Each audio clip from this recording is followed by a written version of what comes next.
everybody, welcome back to Rockman HQ. This time I made a special little video here based on some trouble I've seen some other people having with two stages in particular. Jakob floors 32 and 34 on the challenge difficulty. Both of them are incredibly challenging, and lacking some of the meta characters like Cinnamon, Black Zero, Ferrum will really stop you in your tracks and progressing. However, both of these are manageable with free-to-play builds. Let's just go ahead and we're going to jump right on into floor 32.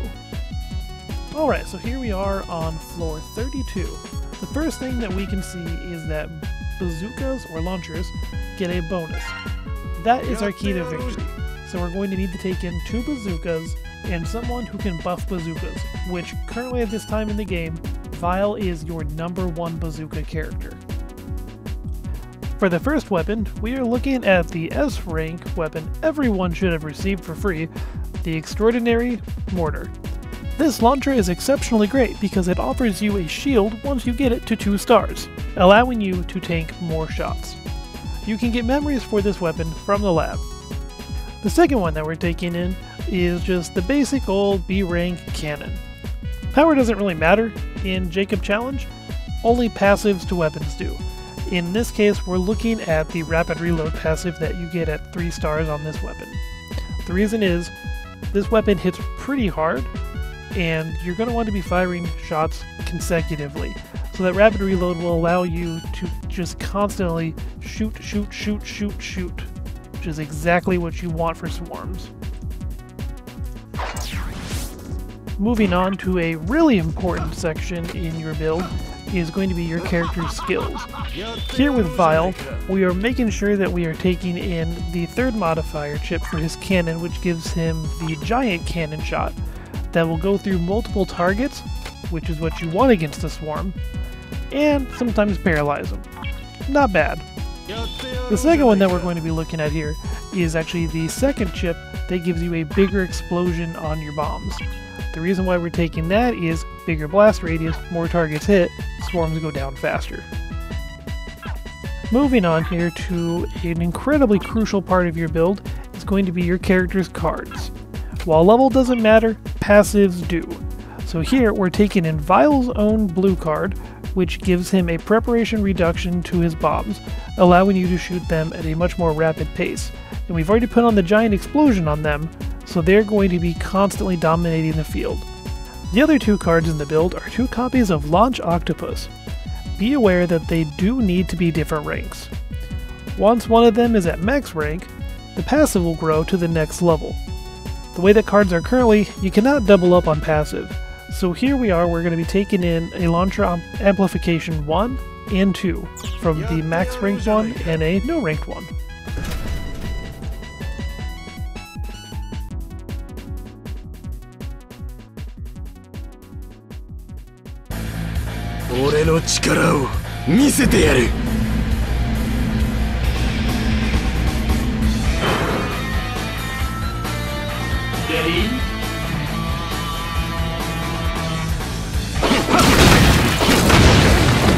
Right out of the gate, you will want to hang out underneath these platforms to protect yourself from the turtle's missiles. You can then take out the turtles from underneath thanks to the launcher's splash damage. Once you have the turtles down, you can then proceed up and hang out above them.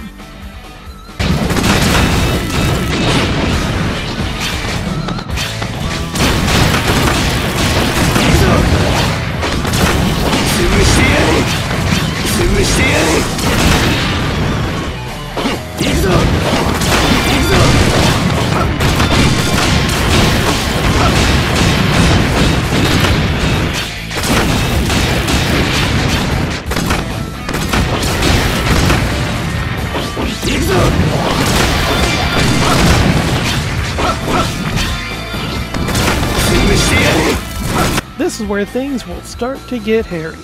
The ground level will flood fast, so you'll want to take the high ground. Whichever side you take, you can then shoot the other side with safety, as the auto-aim will not trigger those below you. After securing the opposite platform, you can kind of peekaboo shoot those who are below you by dropping down and jumping back up quickly. Or you can just try ledge hopping and getting quick little snipes while the auto-aim quickly picks up someone down below.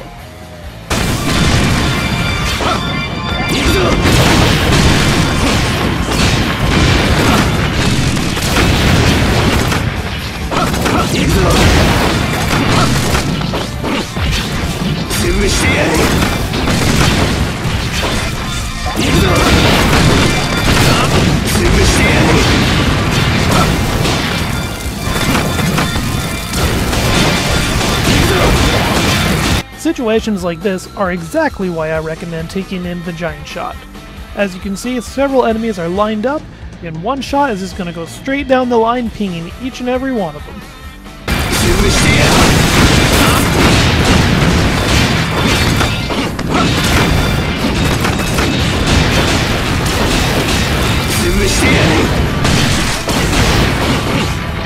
This is the home stretch.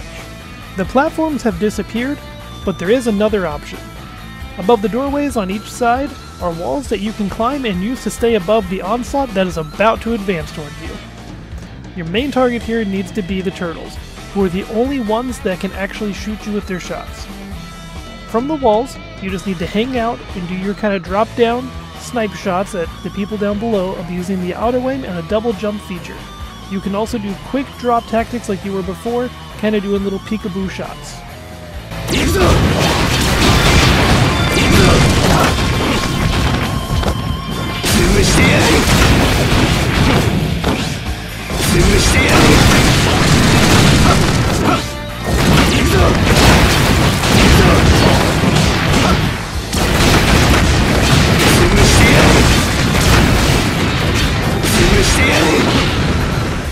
And there you have it. That is floor 32. Now let's move on to floor 34, which is probably everyone's bane.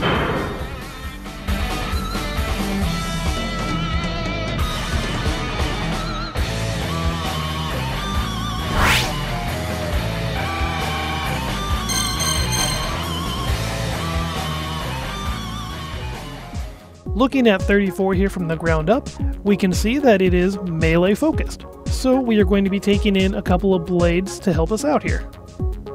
So the unit that I'm taking in for this video here is going to be Basic Zero. Everyone should have him, and if you need to rank him up, it's very easy to do so. You can actually earn his memories through PvP just by getting the tokens and spending them daily. Just like in the previous mission where I took in 2 Launch Octopus cards, this time we're taking in 2 Battens, and this is because the Battens allow us to heal. And to trigger them, we have to take in a green card. Marino's personal card will only get one of its 2 effects, but the secondary effect is a defense increase, and you can just buy it right out of the shop. So it's pretty easy to get, everyone can obtain it. The only modifier chip that is needed for this mission is the Skill 2 chip that gives you a shield when used. The weapons I am taking in are both swords, which is because of the stage strength boost to them, also because of Zero's melee mastery. What is more important than the weapons are the chips, however. The Chameleon chip is always good. You can never go wrong with it, and the invincibility that it'll offer you for this particular mission will be incredibly useful. The other chip is Mega Scorpio. While Bite, at the time of making this video, is likely the superior chip with the attack buff, this other one, the Mega Scorpio, will give you some extra constant damage in areas of the battlefield you are not currently at, which will allow you to control the battlefield, being as you have no ranged weaponry. I find the Triangle Sword to be the best weapon for this out of all of the freebie weapons. It's an A rank, and it can be farmed out of the RT55J boss challenge mission, which you can get pretty early on. You can farm its memories with just a little bit of patience every single day. The particular reason why I choose this sword is because it is an energy type, so you do not have to wait as long for a cooldown on it, which allows you to keep the pressure.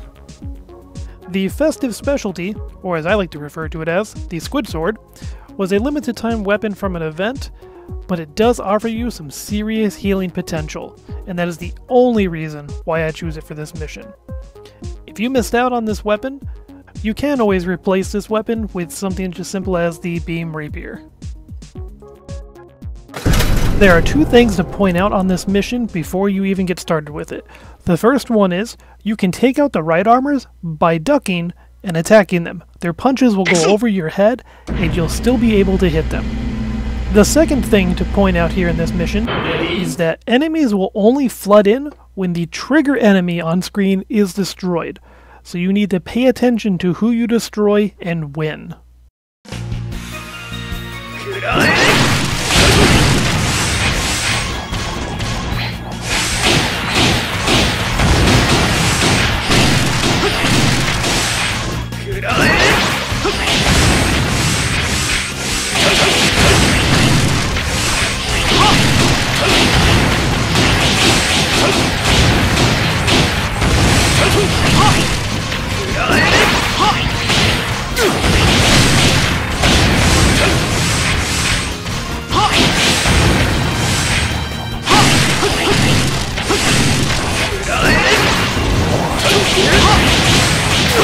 Right about here where the blue balls come in is where you need to start really being careful about your placement.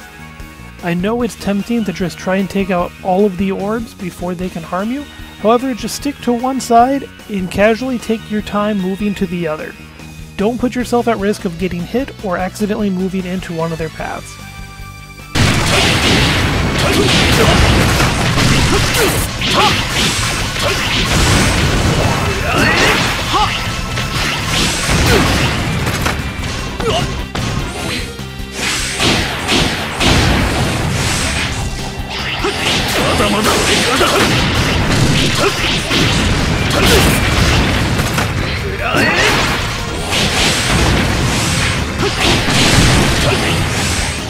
At this point, some more blue orbs are going to be coming down at you. So the best course of action that you can take is to destroy the 3 in the center and just kind of use that as your vantage point. Let all of the right armors casually walk up towards you, and when they get close, jump and dash over them while attacking. They'll punch in front of them, you'll land behind them while doing damage. Repeat the process and they should go down quickly while you remain unharmed.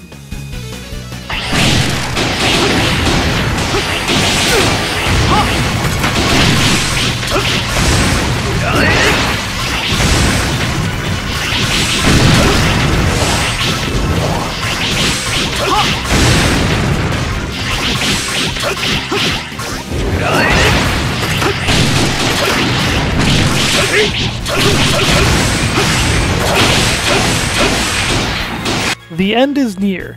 Hang out on the right hand side, destroy the few blue orbs that are coming your way here, and use the duck trick to take out the right armor and the little blue guy that is right there with him. After you take them out, just take your time letting the other enemies work their way towards you, evading their shots and just slowly whittling them down as you progress. These are the last enemies you will need to fight.